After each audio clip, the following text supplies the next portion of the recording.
Bonjour et bienvenue dans cette nouvelle vidéo tutoriel sur l'utilisation de la Smart Shoes Intellineum.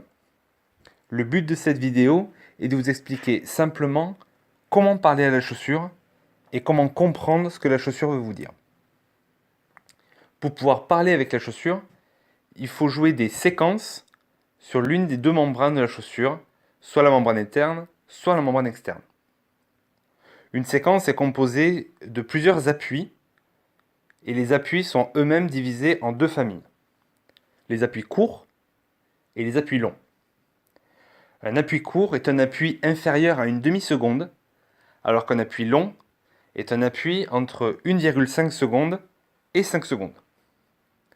Cela signifie notamment qu'un appui entre une demi-seconde et 1,5 secondes est un appui d'erreur, puisqu'il ne correspond à aucune des deux familles, tout comme un appui supérieur à 5 secondes. Une fois que vous avez fait cette liste d'appuis, la chaussure va essayer de comprendre la séquence que vous allez faire, et ça sera donc à son tour de vous parler. La chaussure va se servir de ces deux vibreurs pour vous parler. Deux séquences reviendront très souvent lors d'une communication utilisateur-chaussure. La séquence vibratoire OK et la séquence vibratoire KO. La séquence vibratoire OK est composée d'une vibration longue de 2 secondes. Cela veut signifier d'habitude que l'opération que vous avez demandée à la chaussure s'est bien passée ou que la chaussure comprend ce que vous êtes en train de lui dire. Une vibration KO, quant à elle, est composée de deux petites vibrations courtes, voulant dire qu'une erreur est arrivée. Cela peut être par exemple une séquence non comprise par la chaussure, ou un message non envoyé, ou une erreur système lambda.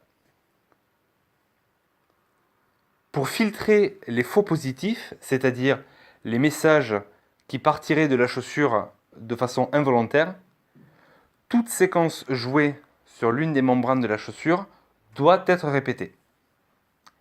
Si une séquence jouée n'est pas répétée, la chaussure jouera une séquence vibratoire KO et arrêtera la séquence.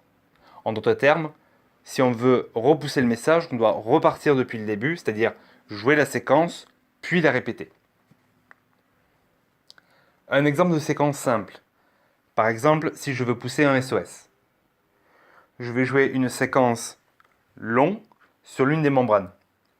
La chaussure, elle, va me répondre par une vibration OK. Je vais devoir ensuite répéter la séquence pour passer le filtre anti-positif. Si je ne répète pas, la chaussure va pousser une vibration d'erreur et la séquence s'arrête. Si je répète, mais que la séquence n'est pas la même que la première, une fois de plus, la chaussure émettra une erreur et vibrera 2 fois et arrêtera la séquence. Si cependant la deuxième séquence est la même que la première, la chaussure refera une vibration de OK, voulant dire qu'elle a bien compris la séquence, que la séquence existe, et donc elle la comprend, et que vous avez passé le filtre anti-faux positif. Et à ce niveau-là, la chaussure va commencer à faire l'opération que vous lui avez demandé, dans ce cas présent, de pousser un SOS. Merci. Bonjour.